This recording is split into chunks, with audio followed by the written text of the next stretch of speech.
Have you ever felt like you were at rock bottom? Like the world was against you, and no matter how hard you tried, you just couldn't catch a break? That's exactly where Leo was. For years, he was the quiet kid in the back of the class, the one everyone picked on. His lunch money was stolen, his homework was ripped up, and the whispers and laughter followed him down every hallway. It was a relentless storm of cruelty that chipped away at his confidence day by day. He felt invisible, yet at the same time, horribly exposed. The teachers? They'd offer a half-hearted, just ignore them. But how do you ignore something that feels like it's crushing you? Home wasn't much better. He'd shut himself in his room, the echoes of the day's taunts replaying in his head. He started to believe the things they said about him. Maybe he was worthless. Maybe he did deserve it. His world had shrunk to the size of his own misery, and he couldn't see any way out. One particularly awful afternoon, after his favorite sketchbook was torn to shreds and thrown in a puddle, something inside Leo shifted. He ran home, soaked and defeated, but as the tears dried, a tiny spark of defiance ignited. He was tired. Tired of crying, tired of hiding, tired of letting others define his worth. He looked at the ruined drawings, the smudged ink and warped paper, and didn't just see a loss. He saw a beginning. That night he didn't cry himself to sleep. Instead, he found an old, dusty toolbox in the garage that belonged to his grandfather. He picked up a wrench, feeling its solid weight in his hand. He didn't know what he was doing, but he knew he had to do something. He started taking apart an old broken lawnmower, piece by piece, just to see how it worked. It was the first time in a long time he felt a sense of control.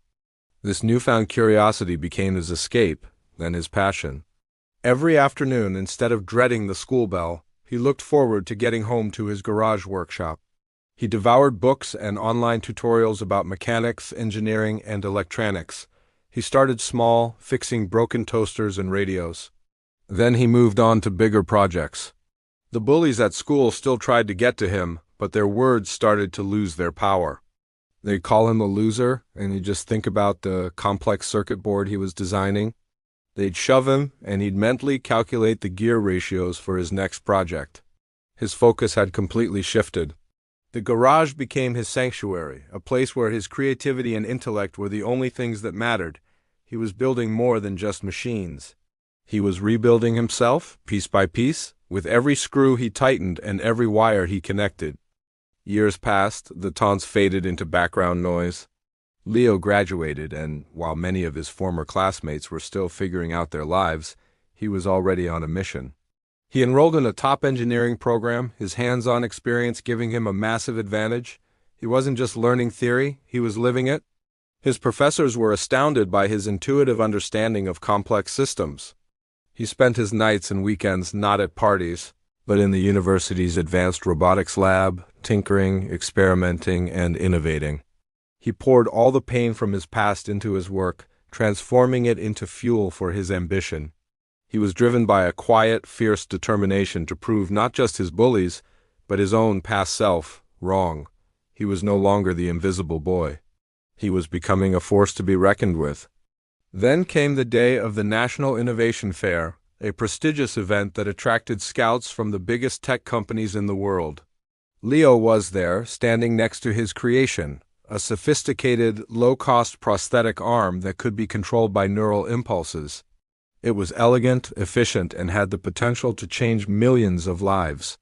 As he was demonstrating its delicate grip, picking up a single flower petal without crushing it, a small crowd gathered. Among them, he noticed a familiar face. It was Mark, his main tormentor from high school. Mark looked different older, a little worn down, wearing a security guard's uniform for the event. He stared at Leo, then at the incredible device, his jaw slack with disbelief. He couldn't connect the brilliant young inventor in front of him with the quiet, scared kid he used to bully. Leo locked eyes with him for a brief moment. There was no anger, no triumphant sneer, there was just nothing. Mark was insignificant. He was a ghost from a past that no longer had any power over him. Leo simply turned back to the eager crowd and continued his presentation, his voice clear and confident. A few minutes later, a representative from a world-renowned tech firm approached him, contract in hand.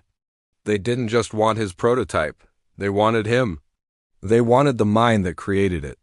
While Mark stood on the sidelines of someone else's success story, Leo was stepping into the spotlight not for revenge, but because he had earned it. His comeback wasn't loud or dramatic. It was the quiet, powerful hum of a well-oiled machine, a testament to the fact that the best way to silence your critics is with the roar of your own success. Leo's story is a powerful reminder that our circumstances don't have to define our destiny. The pain and struggles we face can either break us or be forged into the very tools we need to build a better future. He didn't waste his energy on getting even.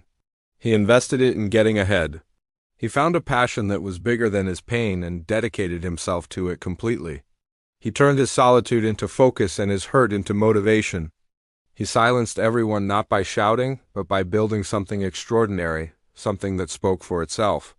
He proved that true strength isn't about how you hit back, but about how you rise up. His success wasn't just a personal victory. It was a beacon of hope for anyone who has ever felt small, overlooked, or worthless. So what can we take away from Leo's journey? First, find your garage. Find that one thing, that passion or hobby, that you can pour your heart and soul into. It could be anything: art, music, coding, sports, cooking. Let it be your sanctuary, the place where you can build your confidence away from the noise of the world. Second, understand that your worth is not determined by the opinions of others. People's cruelty is often a reflection of their own insecurities, not your value. Focus on your own growth and let your actions and achievements speak for you. And finally, use your past not as an anchor but as a propeller. Let the challenges you've faced fuel your drive to create a life that is so fulfilling and bright that the shadows of yesterday can no longer touch you. Leo's comeback wasn't about silencing his bullies. It was about finding his own voice, and in doing so, their whispers became irrelevant. If you've ever felt like Leo, know that you have that same strength within you. Your comeback story is waiting to be written. Don't let anyone else hold the pen. Thank you so much for watching. If this story resonated with you, please hit that like button and subscribe for more content that inspires and empowers. We'd love to hear your thoughts in the comments below. Take care, and we'll see you in the next video.